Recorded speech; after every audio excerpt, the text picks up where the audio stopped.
This is the fifth interview with Cheryl Ann Beal of Norwood, Massachusetts. It is 12/20, September 18th, 2023.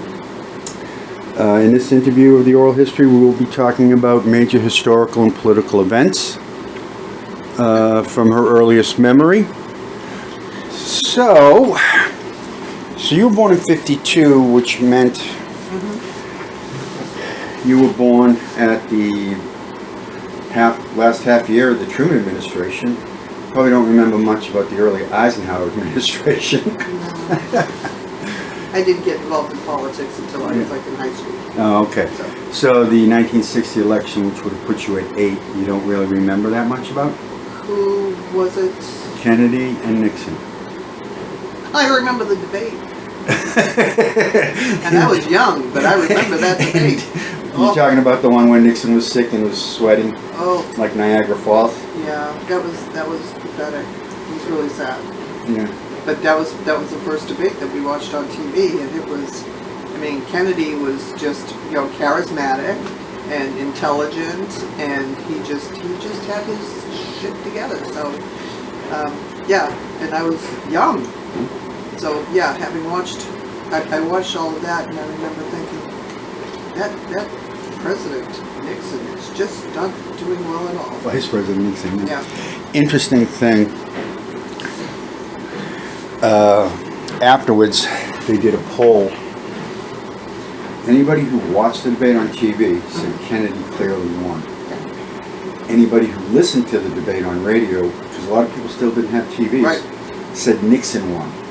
So substantively, Nixon really won the debate because they actually had to listen to what he had to say. Whereas people were watching it on TV, they saw Kennedy, as you said, being very charismatic. Oh, yeah. And I was a kid when I thought he was charismatic. So. Yeah. All right, so Kennedy's in office until November 22nd of 63. Right. Now, just like Pearl Harbor, where Mom and Dad, everybody their generation knew where they were. And that was a Sunday. Mom used to say we were eating Sunday dinner. It was not on a Sunday. Pearl Harbor. Oh, Pearl Harbor, yeah, okay. Mom said we were sitting down eating Sunday dinner when the news came over the radio. Yeah. Now, you are 8 years old. 8 years old. It's November 22nd, 1963, and it's like 1 in the afternoon. Yes. So, where were you, and what was your reaction? I stayed home from school that day. I was sick with yet another sinus infection, and I was out of school a lot. So, there's nothing unusual to find me sitting in front of the TV at 1 o'clock watching a soap opera. And the news came across. Mom was in the kitchen, and the news came across, and I can't remember. It could have been Walter Cronkite, who knows, that came across with the news. And I understood what they were saying, that President Kennedy has been shot. And it was like, stay tuned. And I yelled for Mom, and she came running in. And we watched it together. And then they said that, President Kennedy, Walter Cronkite is the one who came across because he was all choked up, that President Kennedy had died. Yeah. He had been shot and that he had died, and in Dallas. And, you started getting these, because he was listening to whatever information was coming across and relaying as he was getting the information. And I just remember being in shock, and then we both started crying. Because we just felt horrible. And it wasn't that Kennedy was shot. It was like the country had been shot. So it was horrible. Interesting thing, I had a professor in college. I was taking, since it was UMass Boston, I was taking a course on the Kennedys. Of course. If it's Texas, you're going to take a course on the Bushes. Yeah. And he was talking about historical errors and stuff. Boston accent. And an interesting fact was America hit its apex of innocence on November 22nd, 1963, and then after that, as a historian, as you look at the documents, you can see where that innocence was lost. Yeah. And I thought about that a lot, and it did make sense. Up until that point, even though political stuff had been going on, dirty deals, stuff like that, America still believed in their government. And, you know, some people don't think Kennedy was that great of a president. Others say, well, he didn't have enough time. That professor I'm talking about said, well, he probably wouldn't have survived a second term. He would have died from all of his medical problems. Yeah, he was not a old man. No, but he came across as young and vigorous. Yeah. Okay, so I don't mean to get sidetracked. So, no, but also, you know, in that, you know, where were you and what happened? Yeah. And I said, you know, it was like the country had been shot. And it wasn't just that. I mean, a young guy, young, beautiful wife, they were revered throughout the world. I mean, they were just a wonderful couple, and they had gone through some horrible stuff. They lost 2 kids. I mean, so, you know, everybody felt bad for Jackie, and yet she still came across as this poised, beautiful, intelligent woman. So 32-year-old. Yeah. She was 32. Yeah. I mean, they were young. Yeah. And it was an awful situation. And yeah, Camelot died, and so did the innocence of America. And it was a horrible, horrible thing. And quite frankly, we didn't really recover. We've never recovered from it. That particular thing either. A lot of people say that about the Lincoln assassination. I'm sure they did. Yeah. What was Dad's reaction when he came home from work that day? I don't know, but I know he came through the door, gave Mom a hug and a kiss per usual, gave us kids hugs and kisses as usual, and that was it. The TV went on, and it stayed on. And, you know, Dad just, he rolled the TV out from the other room, and we watched it during dinner, which was not an unusual thing, and became more of a thing during Vietnam. But, yeah, the TV stayed on, and, you know, I think we've inherited the news hound from Daddy, because it's all about knowledge, and it's all about news, and it's all about, you know, digging deeper. Interesting thing, when you watch the tape of Walter Cronkite, of that day, the soap opera is playing for about 3 minutes, and then he comes across with Bulletin. Yeah.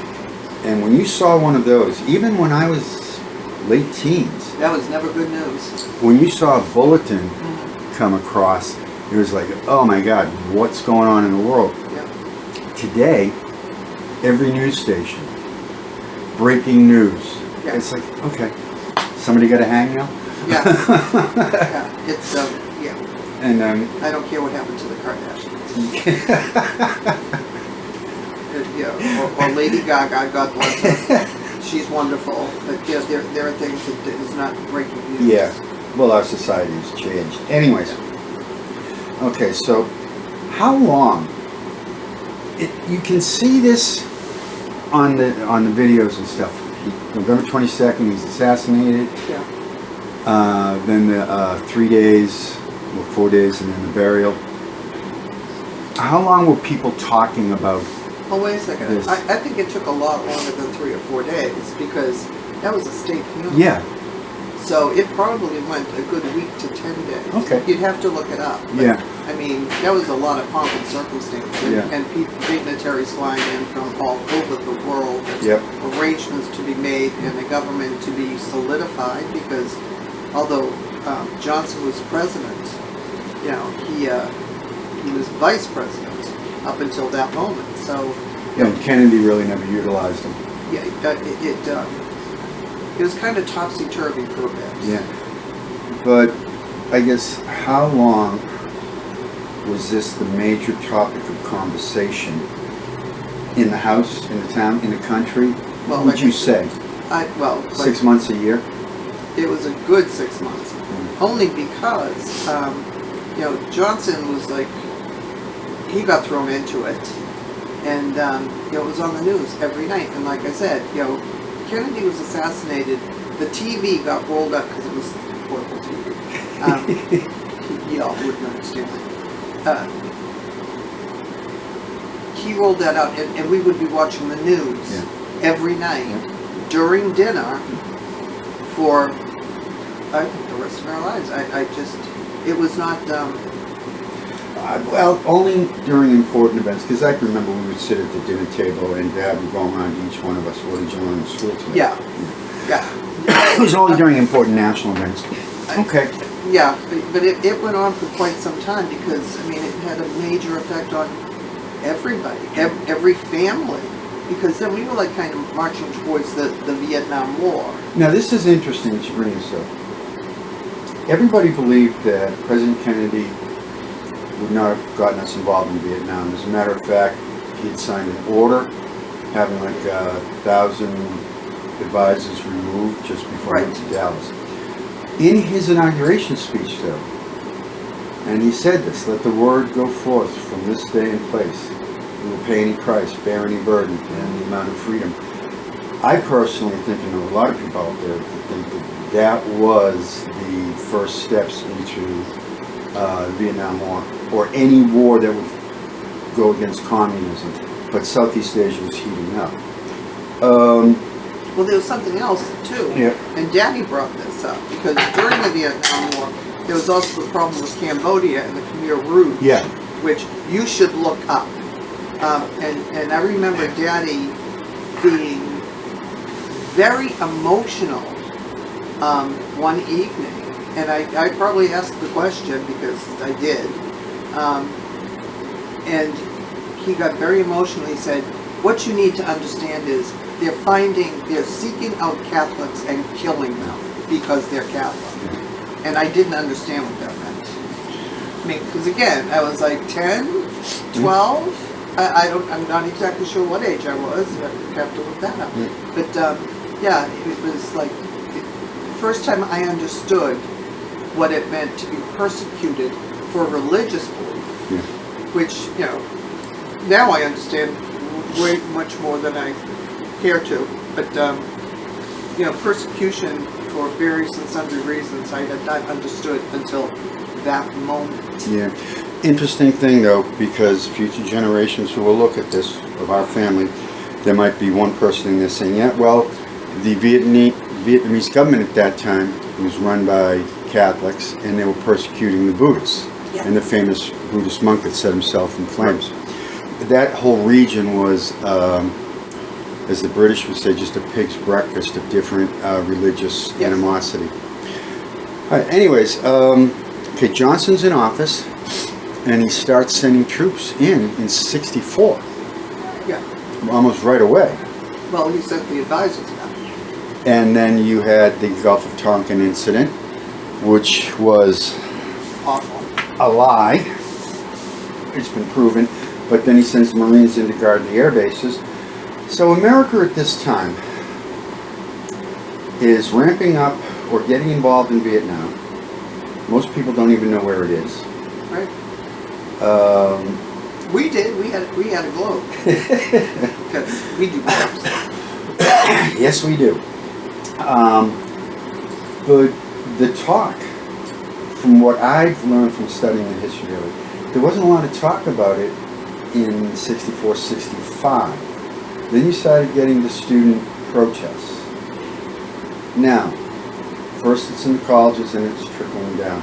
Now, how old was I? 64, I was 12. Yes. So that was 6th grade for me.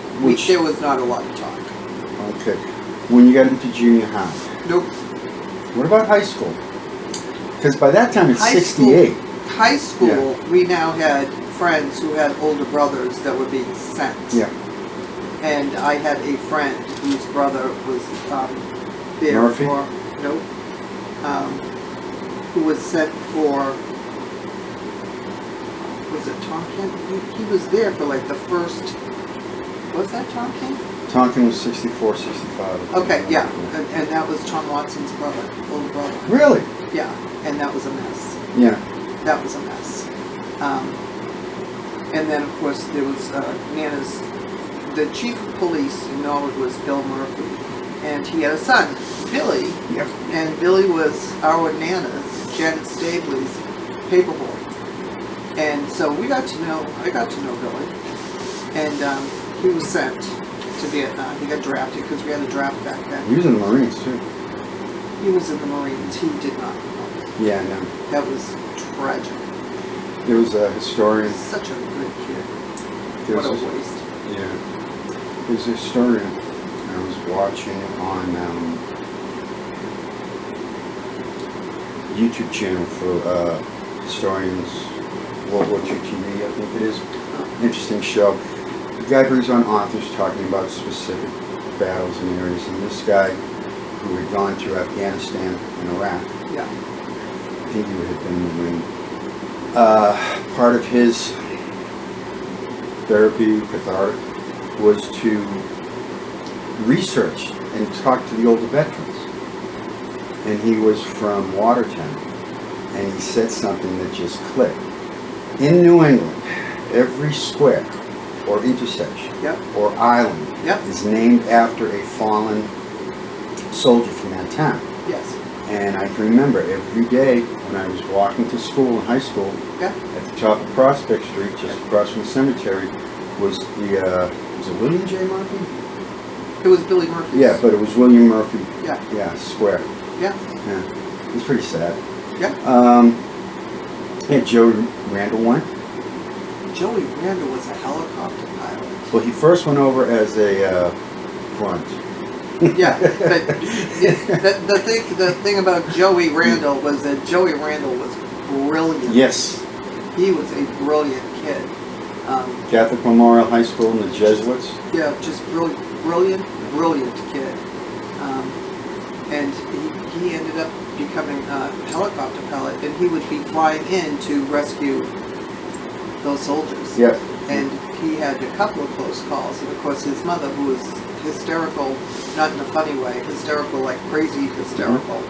And I don't mean that offensively. I mean, she was so worried about her son being over there, and what came across in the news every night, she was absolutely insane from worry. And she would hear things, and you could hear her out in the backyard crying. Yeah.